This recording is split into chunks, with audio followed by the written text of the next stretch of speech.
আসসালামু আলাইকুম। আজকে আপনাদের 6 কলির পেটিকোট তৈরি করে দেখাবো। এখানে আমি আড়াই গজ কাপড় নিয়েছি। আর বন্ধুরা, এখানে যে পেটিকোটটা তৈরি করব এর লম্বা হবে আপনার 36 ইঞ্চি, কোমরের মাপ আছে আপনার 30 ইঞ্চি। তো প্রথমে আপনাদেরকে দেখিয়ে দিচ্ছি এই কাপড়ের ভাঁজটা কিভাবে করতে হবে। এই যে টোটাল কাপড়টা দেখেন, এই যে টোটাল কাপড়টা এটা আছে। তো প্রথমে আমি কি করেছি, এই কাপড়টাকে প্রথম দুইটা পার্ট করে এভাবে করে লম্বা অনুযায়ী, টোটাল কাপড়টা লম্বা অনুযায়ী ভাঁজ করে নিয়েছি। এই দেখেন, টোটাল কাপড়টা লম্বা করে ভাঁজ করে নিয়েছি।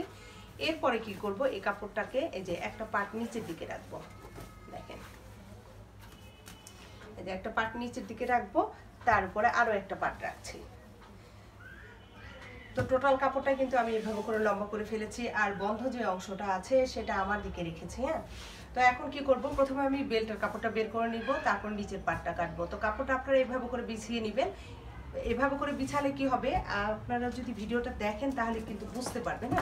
তো বেল্টের চড়া রাখবো আমি 2 ইঞ্চি, আর সেলাই করার জন্য আরো আপনার হাফ ইঞ্চি নিতে হবে, তাহলে হয় আপনার 2.5 ইঞ্চি।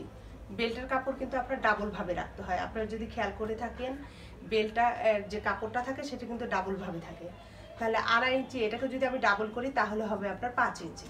এই যে সাইড যে খোলা অংশটা আছে এখান থেকে, এখানে কিন্তু দুইটা পার্ট আছে। দুইটা পার্ট থেকে আপনার বেল্টের কাপড়টা নিতে হবে, কারণ এক পার্ট থেকে যদি আমি কাটি তাহলে কিন্তু কোমরের যে মাপটা সেটা কিন্তু আসবে না। আমি 5 ইঞ্চি বরাবর প্রথমে দাগ দিয়ে নিচ্ছি। এই দেখেন, যদি আপনার কোমরের মানে মাপ যদি কম হয়ে থাকে আপনারা খেয়াল করে দেখবেন, যদি এই মাপ অনুযায়ী আপনাদের চলে আসে তাহলে আর দরকার নেই। আর যাদের নাকি হবে না তারা এই দুইটা পার্ট, মানে একটা পার্ট নিচে আর একটা পার্ট উপরে এরকম ভাবে রেখে আপনারা কোমরের বেল্টের কাপড়টা বের করে নেবেন। তা আমি এই যে মাপটা আছে এই অনুযায়ী প্রথমে বেল্টের কাপড়টা আলাদা করে নিচ্ছি।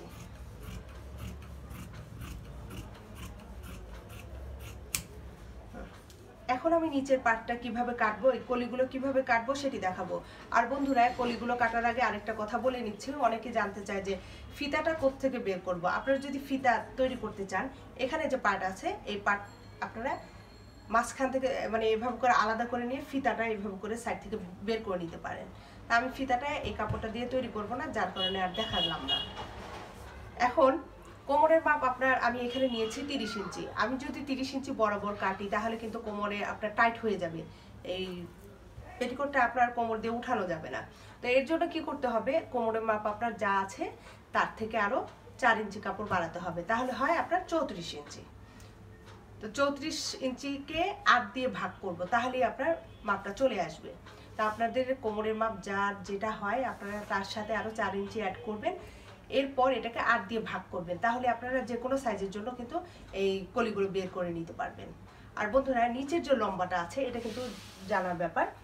তো আপনারা যে সাইজটাই তৈরি করেন না কেন, নিচের পাটের কাপড়গুলো মানে নিচের যে কলিগুলো হবে সেটা সেই লম্বা অনুযায়ী রাখবেন। যেমন আমি এখানে 36 ইঞ্চি লম্বা তৈরি করব। নিচের পাটটা যদি ভালো মতো খেয়াল করেন, এখানে কিন্তু 36 ইঞ্চি বরাবর আছে। এই যে 36 ইঞ্চি, টোটাল 36 ইঞ্চি। তো আপনারা যদি 35 ইঞ্চি অথবা 34 ইঞ্চি যে সাইজটাই তৈরি করেন না কেন, নিচের কলির যে পাটের লম্বাটা থাকবে সেই অনুযায়ী রাখবেন। যদি আপনি 40 ইঞ্চি লম্বা তৈরি করতে চান, তো নিচের পাটের কাপড়টা ঠিক 40 ইঞ্চি বরাবর রাখবেন। আর বেল্টের যে কাপড়টা এটা কিন্তু আলাদাভাবে রাখতে হবে। এটা আলাদাভাবে রেখে পেটিকোটের যে লম্বাটা সেটা নিচের পাটের টোটালটাই নেবেন, তাহলেই হবে। এখন আমি এই কলিটা বের করব। তো 34কে যদি আমি 8 দিয়ে ভাগ করি তাহলে আসে আপনার 4.25 ইঞ্চি, মানে 4 ইঞ্চি 2 সুতা। তো একটা সাইড থেকে হবে এভাবে 4 ইঞ্চি 2 সুতা, আর আরেকটা সাইড থেকে মানে ঠিক তার বিপরীত, মানে এটার বিপরীত পার্ট থেকে ওই সাইড থেকে আপনার 4 ইঞ্চি 2 সুতা নিতে হবে। এই দেখেন 4 ইঞ্চি 2 সুতা। এখন এই মাপ অনুযায়ী আমি যদি কাটি তাহলে কিন্তু সেলাইয়ের যে মাপটা আমি বলেছি সেটা কিন্তু ছোট হয়ে যাবে। এর জন্য কি করতে হবে, সেলাই করার জন্য আপনার হাফ ইঞ্চি আরো বাড়াতে হবে। তো এটারও আমি হাফ ইঞ্চি বাড়িয়ে দিলাম। তো এই সাইড থেকে আপনার হাফ ইঞ্চি বাড়াতে হবে। তো ইঞ্চি টেপটা দিয়ে এই মাপটা দেখিয়ে দিচ্ছি। আপনারা চাইলে মানে সোজা যদি স্কেল থাকে সেটা দিয়ে মাপ দিবেন, তাহলেই হবে। এই দেখেন,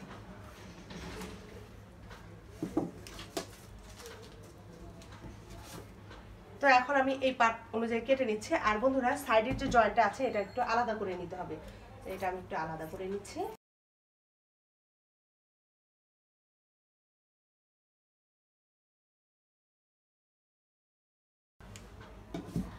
এখন কি করতে হবে, এই যে এখানে যে সোজা যে অংশটা আছে এই পাশেও কিন্তু সোজা আছে, আর একটা সাইড আপনার বড় একটা সাইড ছোট, তো বড়টা বড়টার সাথে রাখতে হবে, ছোটটা ছোটটার সাথে রাখতে হবে। এই দেখেন কিভাবে রাখি, এই যে এরকম ভাবে সোজা করে রাখলাম, এই যে এরকম ভাবে দেখেন। রাখার পরে কি করতে হবে, এই যে এখানে যে কোণার মতো বের হয়েছে এখান থেকে নিচের দিক থেকে আপনার 1/2 ইঞ্চি পরিমাপ কেটে দিতে হবে। যদি না কাটেন তাহলে কিন্তু সেলাই করার সময় প্রতিটা পার্টে আপনার কোণার মতো করে বের হয়ে থাকবে। তো এই অংশটা যদি কাটি তাহলে কিন্তু আর বের হবে না, সেলাই করার সময় আপনারা বুঝতে পারবেন। এই যে কাটা হয়ে গেছে, এই অংশটুকু যদি না কাটি তাহলে কিন্তু প্রতিটা পার্টে নিচের দিকে কোণার মতো করে বের হয়ে থাকবে। তো আমার এখানে কিন্তু এই মাপ অনুযায়ী যে আপনার 6 কলির পেটিকোট কাটা সেটা কিন্তু তৈরি করা হয়ে গেছে। এখন আমি আপনাদেরকে এটা সেলাই করে দেখাবো। আর এখানে যে বেল্টের যে মাপটা আছে টোটাল কাপড়টা তো আমার লাগবে না, আমি আপনাদের তারপরে এটা একটু দেখিয়ে দিচ্ছি। দেখেন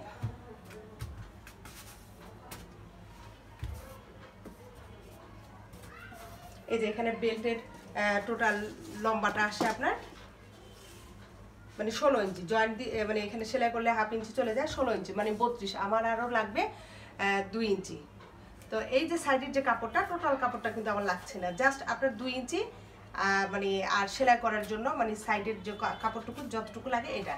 তো বেল্টের কাপড়টা যদি আপনার একটু বড় থাকে তাতে কোনো রকম সমস্যা হবে না, তা আমি এটা একটু বড়ই রাখছি, হ্যাঁ বড় রাখছি। তো সেলাই করার সময় এই বড় অংশটুকু কিভাবে কেটে ফেলবো সেটা দেখিয়ে দিব। আর আপনারা চাইলে একেবারে মাপ অনুযায়ীও নিতে পারেন কিন্তু। এই যে এটা যদি এভাবে নেন, আমি যেমন এটা কেটে ফেলেছি, আপনার না কেটে হ্যাঁ দেখেন এই যে অংশটাই নিলাম, এই দেখেন 2 পার্ট, এই যে এভাবে করে 1/2 ইঞ্চি পরিমাপ রাখতে হবে। এখানে বেল্টের কাপড় আপনার মানে কোমরের যে মাপ নিয়েছিলাম আপনার 34 ইঞ্চি, এই যে 34 ইঞ্চি দেখেন, এই যে 34 ইঞ্চি, অল্প একটু কাপড় লাগবে জাস্ট।